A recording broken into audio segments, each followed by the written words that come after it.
Dicko, Yes. first of all, mate, congratulations. Congratulations. What a win. Finally. Brisbane Broncos, 2025 Premiers. I The just want drought is broken.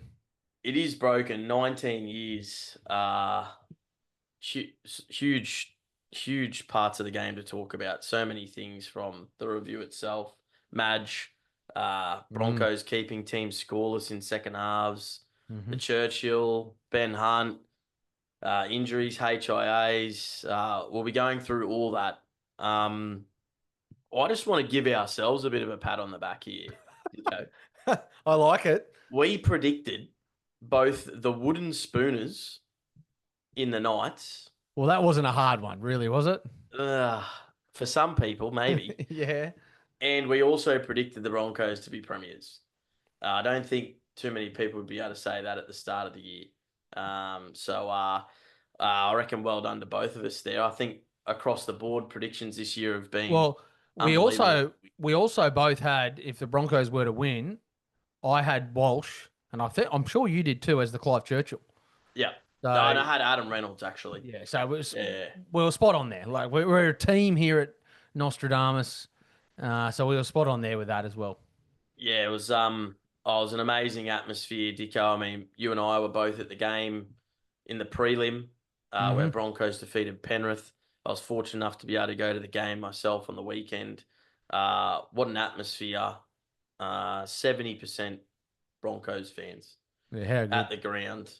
Electric. We're going to get into that a little bit more, but just want to give a shout out to all our followers and fans. Look, this is going to be the last weekly podcast for the year. So thank you everyone for tuning in on a weekly basis, whether you're watching on YouTube, whether you're listening via Apple Podcasts or Spotify. Thank you very much. Your support is always appreciated. Next year we'll be back again, even bigger and better than ever.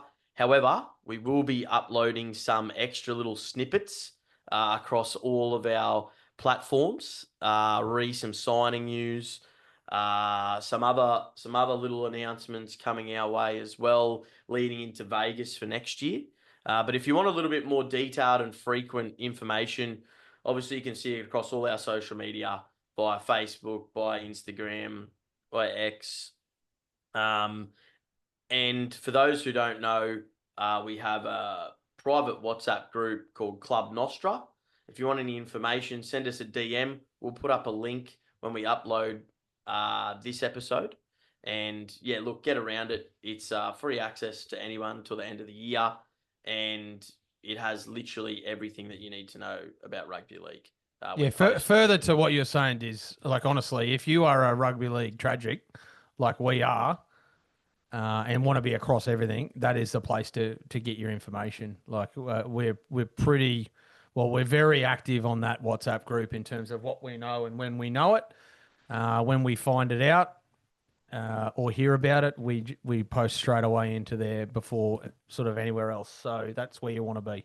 Yeah, and speaking of Suncorp Stadium, Dicko, you've just had a bit of a cheeky announcement there. Was it 65,000? Yeah, it's going from 52.5 to 65,000. So not only will it be bigger for Origin, it's also potentially getting a roof on it as well. There is talk about that.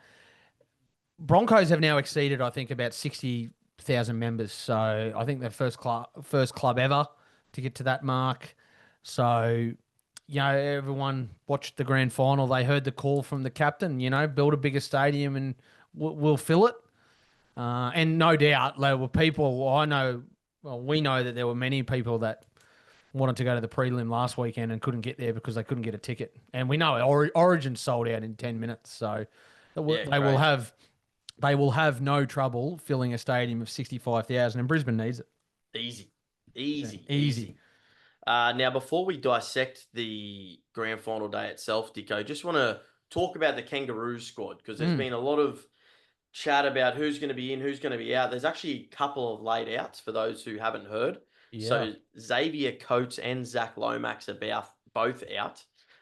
Coates, I believe, is injured or maybe jumping ship to PNG. We'll see. I don't like the announcement being done when was it yesterday? And then all of a sudden, the next day you're ruled out. Like, Yeah. surely due diligence is done by then. Come on. Look, I think there's been a bit of development with the Lomax situation. And Yeah, okay. if you are involved with Club Nostra, you know all about this. Uh, it's rumoured that R360 is well and truly in full steam at the moment. There's a few rumours floating around with other players. Up to 10 to 12 players have signed NDAs, apparently. They can't sort of say or talk about anything. Braithen Astor on NRL 360 was really quite interesting to hear his comments, given he's a player manager. And I was sort of reading between the lines, and I don't know if anyone else picked up on this, but I think Cameron Munster's a genuine chance to go to R360 as well. So just I watch actually this think space. he's a genuine chance, yeah, to go to rugby union just in general. With the Uh, Wallabies World yeah, Cup. 100%. I personally think he ends up at the Bears or rugby union. Yeah, yeah. I don't think he's staying in Melbourne. Melbourne have actually come out and said we're happy for him to go if he wants to, Because the which is The Jonah Pezzett issue lingers for them. big time. And if you listen to NRL 360 last night, Braithen Astor manages him. He is ready. And So Pezzett and Munster with an Astor. well, for the life of me, I can't understand why Titans or why Knights or why Souths haven't asked the question Bizarre. of Jonah Pezzett. Like, he was man of the match in the prelim final. Well, you think that the the final Newcastle before that. Knights would have like even $750,000 saving themselves I don't get it. 550,000 on Dylan Brown a season. That's what I mean. I don't get it. Arguably, probably a better signing. But anyways, look, watch that space because there's massive developments going on there. Volandi's a little bit naive at the moment, I think, with his approach to the R360 comp. It could potentially, have some big ramifications. But to his credit, he's standing his ground. Well, just my summation of this, I think it's a bit like pie in the sky at the moment. I don't necessarily think there's a real plan. There's a lot of money involved with it because of the backers, but there's no actual business plan set up per se. They've got what they wanted to do. If you were a player and you were deciding to go to it, I still think you're risking effectively your career because it's not guaranteed money. Like, look at Salford in the Super League. They couldn't pay their players. So if all of a sudden this falls over because it's an organisation that can't get going, these players they won't be paid. Yeah, so, well, no one takes to it. And then if they go and they get banned from coming back, their career is effectively over. So, and anything can happen because there's a lot of water to go under the bridge. Like, they've still got to finalise where the tournaments are going to be played. Like, there's a bit of a shell to what it's all about. Exactly. So, there's no stadiums locked in as such. I don't even know where the teams are yet. I don't even think they've registered any team. So I don't know how you can be actually. Yeah, I don't know. I believe it's going to be like a draft, like the IPL. Okay. I'm pretty sure that's how it's going to work. So, yeah, it's going to be interesting. So I'm trusting in Big Volandis in his cornflakes, sort of box sort of analogy from the presser the other day. And I think like he's a smart man. Speaking of Volandis, did the CEO of the Broncos has floated the idea of maybe having the World Club Challenge in Vegas? Yeah, can we sneak that to Vegas, please? That would be unbelievable. Just slide that one in there. Well, I mean, it makes sense. The English Super League teams are going, and so are the NRL teams. So, yeah, so I got no issue with it. I think it's logic. Like, it's the most logical. I did read today though. I think it's the Super League Grand Finals between Leeds and Wigan. Is that right? Hull KR Wigan. Hull KR Wigan. I think if Hull win, I read it was going to be in England, but if Wigan win, I think it was either going to be here in Brisbane or in the UK. Right. So again, that was just what I read today.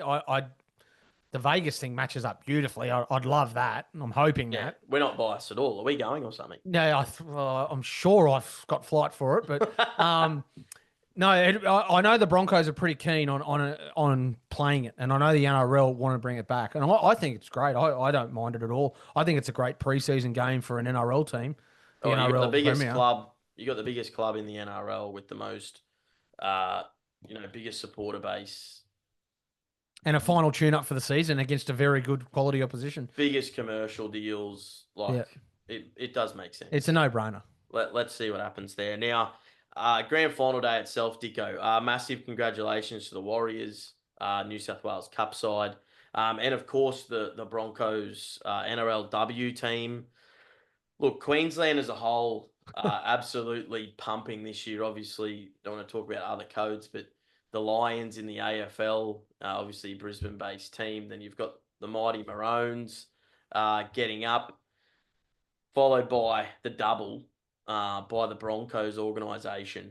Massive shout out to the Broncos as a whole. You've made it pretty clear on the podcast, Dicko. They've got the most pressure out of any club in the comp. Just that they were for a long time, a one-team city. Now they've obviously got the Dolphins there, and the Titans have obviously added a little bit there, but not too much success, of course. So a lot of that's sort of rested on the shoulders of the Broncos, and obviously they didn't win 2015, didn't win 2023, but they've done it. They've done it, and well deserved, and just on 2015 and 2023, a couple of players that we definitely want to shout out. I'm going to shout out one that we actually didn't speak about, and that's Ezra Mam. I think he was the best player, aside from the last 15 minutes of Nathan Cleary in 2023. But He's had two pretty good grand finals, hasn't he? Oh, mate, like I believe if he doesn't play, well, obviously we'll get to Reece Walsh, but I think if Ezra Mam doesn't play, Broncos don't win either. Because obviously you had Adam Reynolds get injured. You also had Ben Hunt get the head knock. So, if Mam's not there, look, they're all over the shop. They were all over the shop anyway, towards the back end of the game. What do you think of the game in general? Well, I mean, obviously I was at the stadium, copious amount of beers under the belt, surrounded by Broncos fans everywhere. The bias was flowing. The stadium was pumping. Atmosphere was electric. We thought it was a fantastic game. From home, what did it feel like? I thought it was a good game of footy. Like I thought it was two really good teams. That surprisingly attacking based, right? Yeah, but if you look at both teams, they do like to play footy. Yeah. And both teams, the way they win is they need to play footy. They don't go around. They're not a grinding out, kick it to corner type team.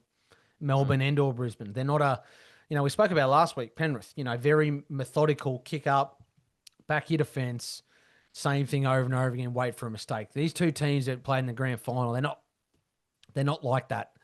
They've got to throw the footy around because they've got exuberant, flamboyant players, right, that thrive on that sort of fast-paced, off-the-cuff footy. It's like any big game. Everyone talks about it. It just comes down to moments. And Brisbane won more moments than what Melbourne did on the night. More big moments. That was what it was. Like, I thought it was really a tale of two halves. I thought Brisbane were brilliant in the first 5 minutes of the game. Like that, I thought, yeah. I'm sitting back going, geez, this is just clicking beautifully. Melbourne were penalised accordingly. But then, momentum in rugby league these days is just a tidal wave of, fast-paced footy that you just can't stop. And I thought Melbourne in that probably from the 5-minute mark of the first half until, apart from a couple of bits of Bronco brilliance, I thought for the majority of that first half, they were the better team. And clearly they were, 22-12. I thought Eli Katoa was brilliant in the first half. I thought Harry Grant was creating real problems for Brisbane. What I will say at the ground, which I remember distinctively in the first half, look, the idea is not to come on here and bag referees, but I'll admit, and I'm a neutral in this game, the Melbourne Storm were 12 meters. The Broncos were getting taken back by the ref 12 meters, and the Storm barely 10 for probably the opening half an hour. And and obviously after seeing that for the first half an hour, you sort of keep focusing on that throughout the rest of the game, and it evened itself out after that 30-minute mark. And I believe the game, I wouldn't say was in the balance at that point, but there definitely wasn't as many momentum shifts, and it was just end-to-end big moments, breaks here and there. Like there wasn't, repeated defensive efforts on try lines or multiple six again, so to speak, like a lot of other games. Well, I think if we sat back and sort of really analysed it, we thought it was going to be what was it, 24-20? Yeah. Oh, no, 26-22. Mind you, I thought Grant Axons actually did pretty well. I actually want to shout him out. I thought he actually did a really good job for his first grand final, don't forget. Yeah. Better than having a whistle-happy bloody prelim like Ashley Klein. Well, I think we can sit back and we can say he allowed the players to sort the result out. I don't think any decisions that he did or didn't make had any bearing on the result, personally. Yep. And I know I've got a Broncos jersey on at the moment, but I do feel that I don't really think I was unhappy with anything he gave to Melbourne or against Brisbane. So I want to credit him. I thought he was great. But yeah, I didn't think if we were fair dinkum about it, like it wasn't going to be a 12-6 scoreline at the full time. No. We knew it was going to be a high-scoring, game. Well, as soon as Bronx scored after 2 minutes, you thought, here we go. But I tell you what, geez, didn't Dean Mariner go close to going out? Live, we thought he stepped out. I heard Madge today on radio said that he said, lucky he stayed in play because I was just about to send a message down to the trainer. I wouldn't have wanted to be in that earphone. I'll give you the tip. But no, yeah. Probably. Speaking of Madge, let's talk about him. He's won the Super League over with Wigan. And then he's come over, I think that was in 2010. And then he's come over to coach the Rabbitohs, who haven't won for 40, 50 plus years. Won a premiership with them, I believe, in 2014, I think it was. Mm-hmm. He's then, had a bit of a hiatus / coached at an organisation called the West Tigers, who, let's face it, the reality's now set in for them of what they were. I think Benji's definitely changing the culture there, but they were a dead set basket case ever since they won the grand final in 2005. And he's then gone and gone to coach the Kiwis against arguably probably one of the best Australian sides we've ever put out that have totally dominated. And kept them to 0. Yeah, biggest winning margin ever. And then gets a gig for New South Wales to win a decider at the Cauldron. On the back of that, he then gets a job at the Broncos and in his first season wins a premiership. It's pretty remarkable.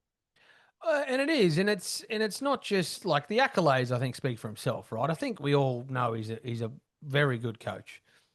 But again, you mentioned it earlier, and I don't think non-Bronco supporters don't understand the level of scrutiny you're at the head coach of the Broncos you are here in Brisbane. It is 24/7 non-stop. And until someone won a premiership, every coach the Broncos had was going to be under the Wayne Bennett thing, right? Because he was the only coach that won a premiership with the club.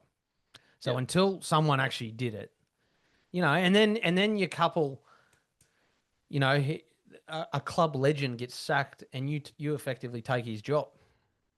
And his son's still at the club. And his son's still there. Half of the ex-Bronco players are best mates with the bloke the Broncos just sacked. So then you've got to win them over. Plus you've got to win the playing group over who is very close to Kevy. Adam Reynolds, his biggest reason why he signed with the Broncos was Kevy Walters. Right? And then you then add in the scrutiny with the media, the constant harassing of players. The Ezra Mam saga The at the Ezra start of the Mam, year day one, he's coming in. cops the Ezra Mam thing, and then you all of a sudden, want to implement this training regime of brutality, effectively, is what it is, of physicality. And I know I've spoken to you privately before about the lengths that Penrith have gone to, and I know you've openly told me about how fit they are and what they do, and it's no surprise. And I completely agree with you. It's no surprise that the fittest team in the comp inevitably wins the premiership every year. Yep. So these teams that are last and second last and down the bottom, take note. Having a sook about salary cap and this and that, work harder. Or it's too hard, and we want more day. Well, guess what? How about you work a little bit harder? Because if you do, the Broncos just showed you, and every other premier has just shown you what can be achieved.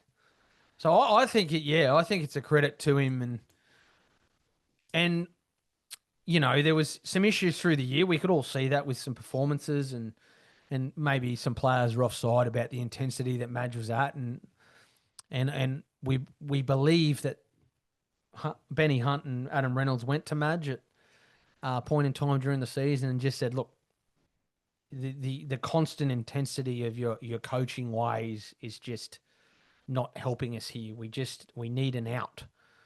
And I think is a sign of the coach and the person that he is. He was able to adapt. Whereas I think he actually got someone in as well externally. Well, 5 or 10 years ago, if you were to say that of Madge Maguire, you probably would have said he's too stubborn, he's not going to adapt. But to actually take it on board and to trust his players that this is what they need to, and then ultimately your players pay you back at the back end, I think it's a really testament to the organisation, the football department, and the players. Yeah. Well, I mean, you kind of, anyone who hasn't listened to the press conference, I encourage you to do so because it is quite, I don't know, pulled on a few strings of mine anyway. Just like it was unbelievable just how they all spoke of each other. And, I've said it time and time again about Penrith, and you did notice a little bit this year. Look, I believe, this isn't about Penrith. I still think they're strong. They got a good culture, and I believe for the last 4 years, Penrith had the best culture out of any club.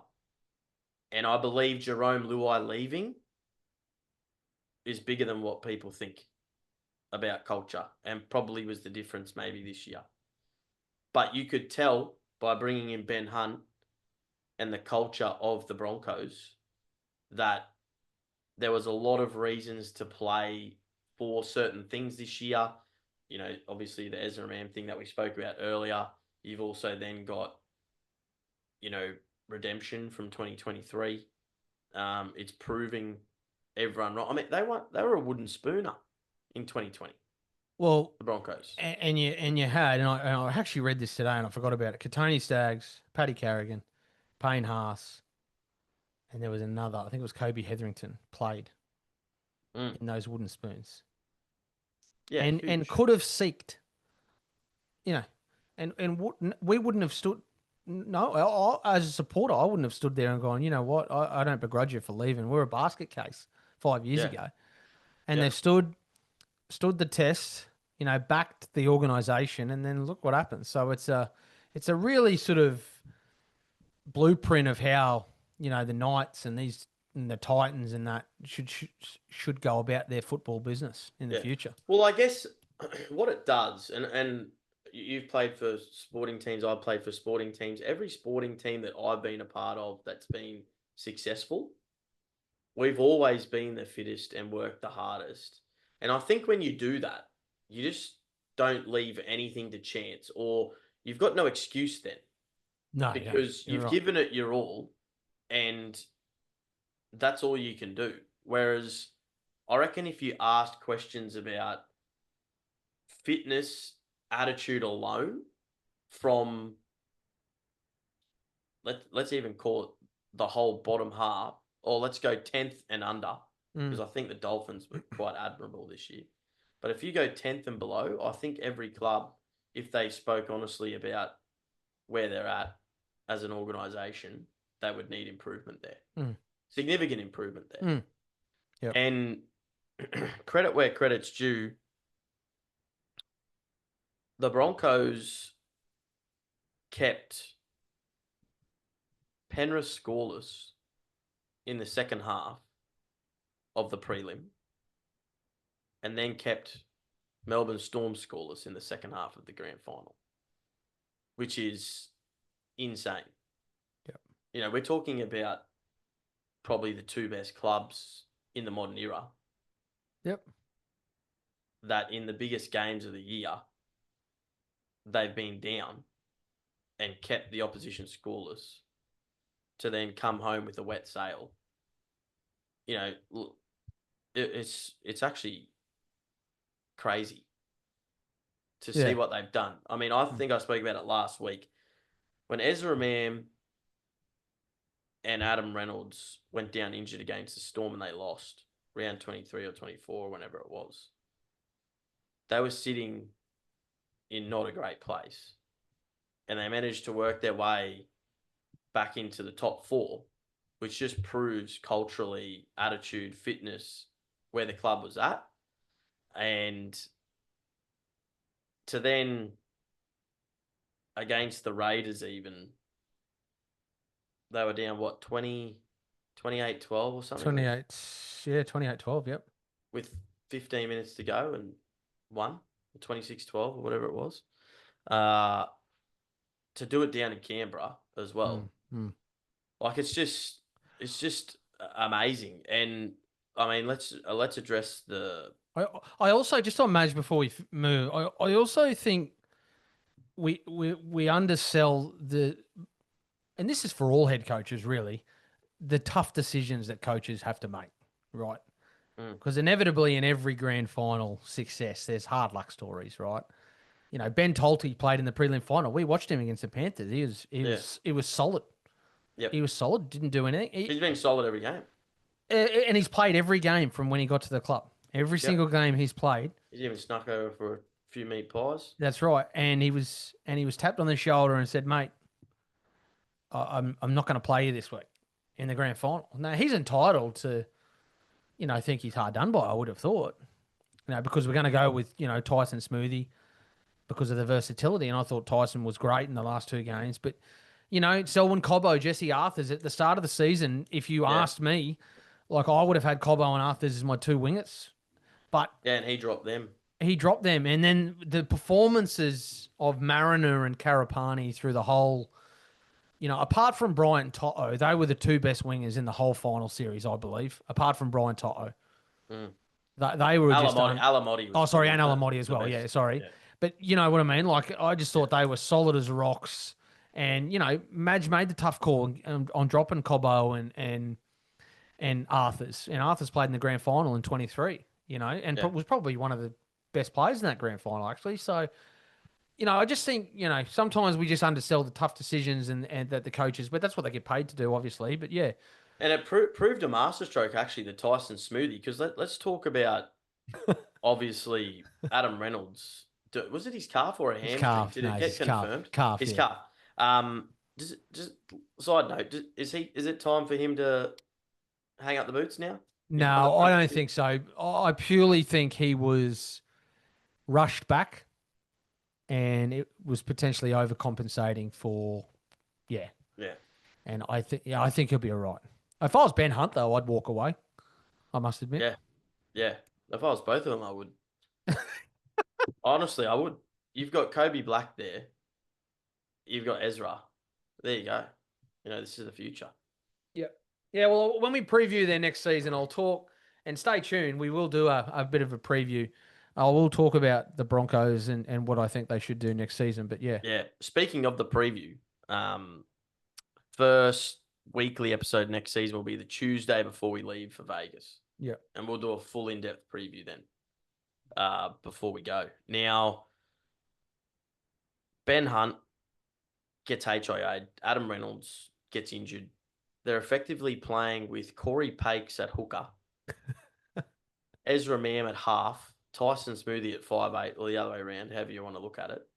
And then, is it Karapani that got injured as well? So he got HIA'd, and Brendan Piakura got HIA'd twice in the game. So then you had Jordan Ricky playing at centre? So Piakura was playing at centre at one point. Shibasaki was on the wing when Karapati was off, and Willison was in the back row. But to further to your point, and I only found this out today. I know you said Smoothie was defending at 5'8", but in attack, Tony Staggs was actually playing 5'8", and Smoothie was playing right centre. Wow. Well, I mean, you even heard in the press conference, and we're going to get to this now. Reece Walsh, that was the greatest grand final performance of all time. I think both, on both sides of the ledger, offensively and defensively, absolutely. I mean, for a full 80. Yeah, for a full 80. I mean, obviously, we talk about Cleary in 23, we talk about Joey in 2001, and maybe JT in 2015 for that last little bit. But yeah, for both sides of the ball, like, I don't. Well, he said in the press conference, he actually didn't know who was playing where. Yeah. Like, he genuinely didn't know. Yeah. So, I mean, there's so many things that we could talk about here. The defensive plays that he made, obviously all the try assists that he had, 3 try assists. The try that he scored was unbelievable. And I encourage anyone that hasn't to jump on socials and to find the footage where it shows from the sky cam and where he comes from. Because I don't know whether actually anyone knows. He was organising the right side. And it was 5th tackle. Yeah, right. I didn't know it was the 5th. It was 5th tackle. So he's run the ball in the last tackle, 25 out. But he's come from the right, swung around behind the hooker. And, this is what you questioned. This is what Moley questioned about. Is there too many cooks in the kitchen? And was it going to go to him when it was required? And I want to shout out Corey Pakes, and I want to shout out Adam Reynolds, because Adam Reynolds could have overcalled that and put a kick up to the corner or a grubber in or whatnot. And Corey Pakes could have just done the usual, let's go to the halfback for a 5th. But they've recognised that Walsh has the hot hand. Go to him when he wants it. And if you watch him, he's running around the back of Pakes. He's found him, and you saw the space where he wanted to get to, but I genuinely think he had no idea what he was trying to do when he knew the space. And Pappenhausen was still in front of him, and he almost treated him with disdain. So good. Oh, I'm still thinking in my head, like, there's 80,000 people yelling their lungs out. We certainly were. I didn't have a voice yesterday. I'm surprised I can even talk today. But he's hooked around, like, he's literally barking instructions to the right-hand side, setting up some sort of shape play on the last. It would have been less than 2 seconds before the ball happened. He swung around to the left, and I think he got it at first receiver. He did, yeah. And he just exploded. And how on earth Pakes recognised that? Like, the call must have been so defiant and loud and purposeful. And they all just forgot about tactics, strategy, and just went purely on instinct and anticipation and seizing the moment. And then after that, I mean, people talk about how he's got so much speed and agility, but his strength in that moment was incredible. Yeah, I mean, your agility, you're strong at the hips, your drive, he just used everything. And as I said, he almost just pushed Ryan Pappenhausen off like he was a bit of dust. There's a lot of people that are not a big fan of Reece Walsh. And I can sit here as a Penrith fan and say there's been a few players at our club as well that people haven't been too fond of. They can all shove it up their clacker as far as I'm concerned, because Reece Walsh is unbelievable and deserves every single accolade that he gets. Yeah. And for those who still have their doubts about Reece Walsh, you've clearly just jealous. Well, I think we all knew that he was going to be great. And it was just about him putting it together on a stage where the whole world was going to see it. And he did it in the biggest game, in the biggest moments, both offensively and defensively. And well, he did it against Canberra. Yep. And he actually did it against Penrith. Not that he was involved as much, but when the moment counted, he ran that ball, attracted 2 defenders, and popped it over for Dean Mariner to score. Mm-hmm. And then he literally owned the grand final. Yep. Completely owned it. Yep. And thoroughly deserving of the Clive Oh, I think it was him and Daylight. Yeah, it wasn't even close. In I, fact, if they had given one at half time, it probably would have gone to him as well. yeah, I think Ezra was probably the second best player on the field, but I If thought Melbourne won the grand final, he still would have got it. I reckon he would have. Yeah, absolutely. Oh, can you do that? Yeah, Can you give it to someone yeah. that's? I'm pretty sure Jack Whiten won it one year when the Roosters won it. Yeah, okay. Well, yeah, he would have. Yeah, 100%. 100%. yeah, Yep. and yeah. I mean, what does that mean for the future of the Broncos? Like, it's extremely bright, is all I can say. Well, there's no reason why they can't, do it again. The majority of the squad is kept um, for next season at least. So, yeah. The reason why I talk about the whole Adam Reynolds and Ben Hunt thing is, I've witnessed with Penrith's team how hard it is to win like back-to-back grand finals, let alone back-to-back. And to be honest, there's so much luck involved. I mean, Penrith probably should have beaten the Storm in 2020. They probably should have lost in 2021 to the Rabbitohs if it hadn't been for the Crichton intercept. They probably should have. They definitely deserved to win 22 against Parramatta. 23, they should have lost to the Broncos, apart from a Cleary masterclass. And they were the better side, last year, arguably, against the Storm. But the Broncos had so many moments in the same way that they could have just missed out. Mm. Like it could have been the Raiders. And it probably should have been. Mm. They had two players in the bin. Mm.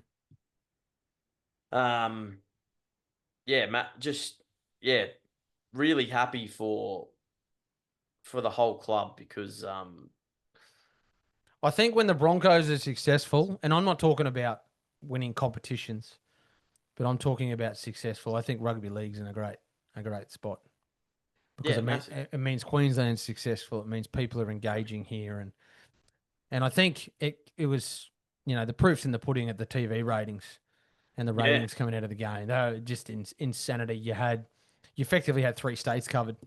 You had Victoria with the Storm, Brisbane, Queensland with the Broncos, and then New South Wales were always going to watch it because it's in their home state, right? So yeah, I think it was just the perfect storm. You had 2 good teams that wanted to play a bit of footy. It wasn't going to be a dour grand final, that's for sure. In the Payne Haas and Madge Maguire situation for the grand final, more on Madge's side. Payne Haas only played 53 minutes. Yep. And he played 80 against Penrith. Yep. That is the sign of an unbelievable coach that I don't think too many people would have recognised or taken notice of. He identified that or had the faith in his team. I don't even know where his head was at there. But all I know is he got it right. And Broncos actually probably finished the first half the better side. And obviously started the second half the better side. All while Payne Haas wasn't on the field. And before the game, everyone was talking about, he's got to play 80 for him to win and he's got to have an absolute blinder, which he typically does. And he didn't play bad at all. No. But for Madge to recognise that, last week would have taken it out of him significantly. And if he had played 80, it might have been detrimental to the Broncos' success potentially. Because, when you've got a star player on the field, the team becomes reliant on star players naturally because they're part of the game plan. They normally take the most hit-ups in Payne Haas's situation, obviously defending through the middle. What do we make of the Storm? The Storm are very reliant on 4 players. Yeah. Very reliant on 4 players. And obviously there was some big moments. And it's not their fault. Twice Pappenhausen. Well, it's not Reece their Walsh. fault, right? It's not their fault that they're reliant on those 4 players. Those 4 players have proven, that they're very good players and they work well together. But I think there's an over-reliance on them. I think they need a little bit more class. Because apart from Xavier Coates, if you look at their and this is the way Craig Bellamy's built his teams right over the years. But look, where's their apart from Coates and Katoa, where's their star power? Where's their X factor? Where's it coming from? If Munster and Grant and these guys are off, who's coming to the fore? Like if with Brisbane, if Reece Walsh is off, someone else, Reynolds or Hunt or whoever has a good credit game. where credit's due. Like they're always consistent. They're always up there, right? You can't bag them as a club or an organisation. They're absolutely phenomenal. And at the start of the game, unfortunately, Jack Howarth went down injured for them. Yep. And Tyron Wishart is a great player. Don't get me wrong. He's not a centre. No. And unfortunately for the Storm, he doesn't know how to pass the ball. I'm being serious. And as a result, their creativity became very obvious as pretty much as soon as that happened. And the only way that they could break Brisbane down was from individual moments of brilliance from other players not involving that side of the field. If you have a look at the left edge, Xavier Coates did nothing. Yeah. Again, we mentioned this on a couple of podcasts ago. I think they became too reliant on the kick to the corner for him. I really did. I felt like that the whole way that the game was going to be refereed and the escorts and whatnot was going to be reffed. I felt like there was an over-reliance for them to kick to their wingers. And I felt like they got away from playing their like the way they play footy. And even before the game, I think, definitely the group of, guys that I went to the game with identified that we were worried. Weaklings, well, the Storm's weaklings, I thought, were their centres. Yeah. And they proved me right because Shibasaki was dead set looked like the greatest centre in the world. Yeah, well, hence why he's gotten a call up for the Kangaroos. Yeah, and rightly so. But, geez, do you have to question some of Nick Meaney's defensive credibility? I've been questioning Nick Meaney for 4 years, mate. Privately. When you can't make the Bulldogs team when they were going rubbish, and then it says something about it, doesn't it? But I do think he's a better fullback. He's a better fullback in the Melbourne system than what he is. And he scored a fantastic try. Yeah, but defensively, is a liability. Massive. And they were always they just targeted that side, and nearly every time they went there, they did damage. And credit where credit's due, like. You got a game plan, you identify the weaknesses in the opposition. They didn't even really... I thought the threat was going to be Melbourne's wingers, and they didn't really do that much. No, I thought they were outplayed by Brisbane's wingers. It's as simple as that. I thought they were nullified. There was a couple of kicks that went across that Broncos had obviously decided that if they gave away an escort penalty, they were going to be happy with that. Yeah. I think it cost them a try at one stage, but... And look, I'll say it again, and I've stood by this comment. Everyone talks up Jerome Hughes, right? He's a good player. But in my opinion... this could be, he is not a great player. I don't think he's up there with one of the best... I don't say best halfbacks in the comp, but I wouldn't have him in my top probably 5 at the moment.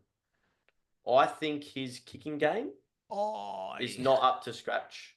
And the times where he's done well has been not on the back of his kicking game being fantastic, more so the defensive liabilities of other sides.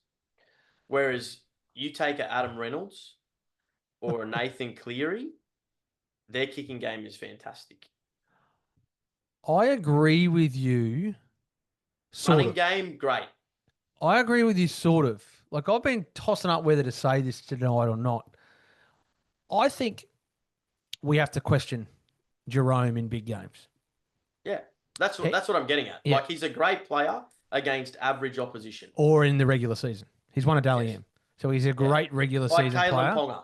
Yep, great regular season player. But Jerome Hughes, and again, I am not playing with a broken arm. Yes. All right. And I didn't play last year's grand final. He was injured in that one too, wasn't he? Like, he was carrying an injury in last year's grand final. So again, but I'm going to say my opinion is based on if you are named and you step on the field, you are fit to play. And I'm going to judge you on if you were 100% fit. And his last 2 grand finals have been poor. Nathan Cleary's played with bung shoulders for Well, Cooper Cronk played with a broken shoulder blade. Yeah. So I'm going to Nathan say, Cleary played with a torn MCL. yeah. So I'm going to say that his last two grand final performances in big games have been poor. Yeah. I think it's more around and it's not just Jerome Hughes, right? This is not a bagging out Jerome Hughes contest because he's a fantastic player. But Cameron Munster didn't play that well. No. Harry Grant actually didn't play that well either. Very good first half, not the second. Yep, correct. Ryan Pappenhausen. Here we go.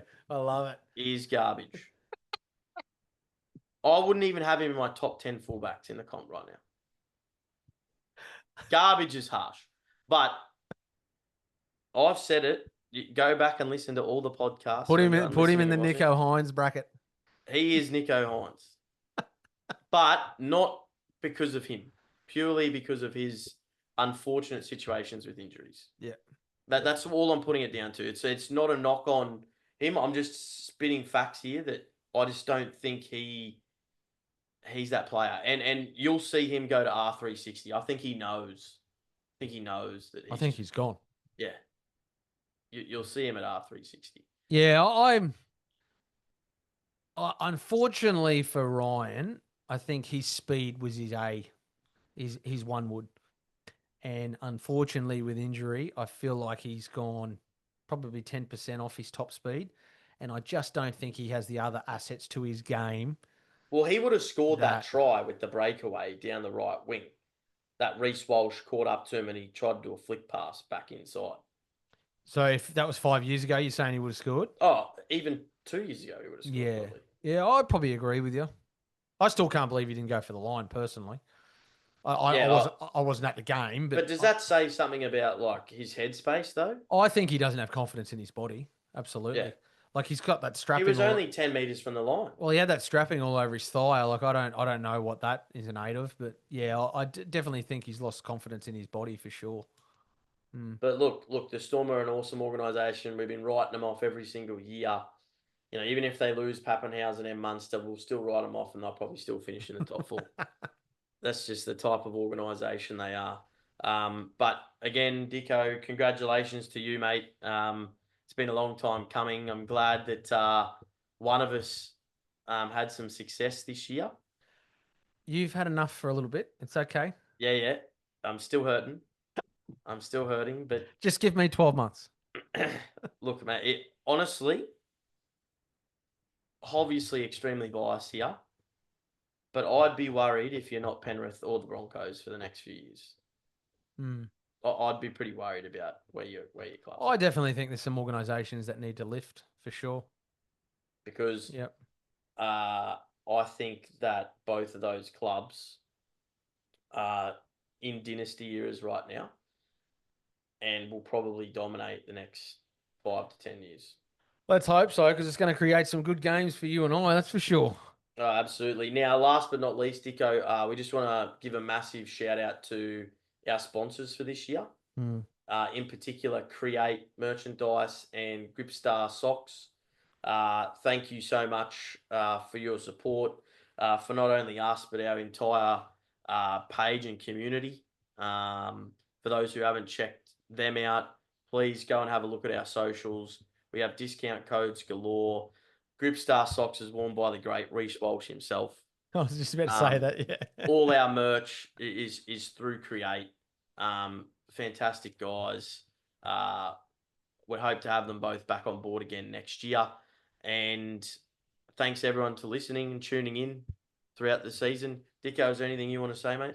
No, just thanks to you, Dizz. I think you're now a seasoned pro at the old hosting gig on the podcast, and I really want to take my hat off because I know when we started this, you're a bit nervous, hadn't done anything like this before, but I really feel like you've come into your own this year and lead by example for the Nostradamus crew, that's for sure. So I'm looking forward to continuing the journey that we've sort of started. And I know, like, for all listeners out there, we've got some pretty big things, like, that we want to sort of bring out in the next, whether it's next year or the next few seasons. We've got some things definitely for next season that we want to sort of bring out and make sure everyone's ready for. So yeah, stay tuned and just get across it and get engaged. Like, honestly, if you want some information or just shoot us a message or you want to jump in the Club Nostra group, honestly, Yeah, we always respond to DMs. Like, well, then the Club Nostra is the best place to get us really consistently, isn't it? Because we're always talking to the community in there, and I know we've had a couple of messages today about player movements, to which we've replied and responded to. So I encourage anyone that's a footy tragic to jump in there, because not only yeah, do we chat, but everyone in that little community and on that WhatsApp group yeah. is really engaging. And And hats off to you, Dicko, for keeping everyone up to speed on all the goss and the news, and sort of really hold the fort there for Nostra, staying in check with all the, keeping us up to date, keeping me in check. It's always that's a it's job in always itself. good. It's always good. All right, well that's a wrap. Stay tuned. We do have an exciting guest. For those who didn't know, we've teamed up with a leading journo from Zero Tackle and from the ABC, Isaac. He's going to be joining us with some signing information. So we're going to do a bit of snippets there, as mentioned at the start of the podcast. As Dicko said before, Club Nostra. Get around it. Send us a DM. We'll put a link up to join. As I said, it's free for anyone to get involved with that until the end of the year. Thanks again, Group Star. Create. Let's go. Up the Putting on Broncos. Vegas.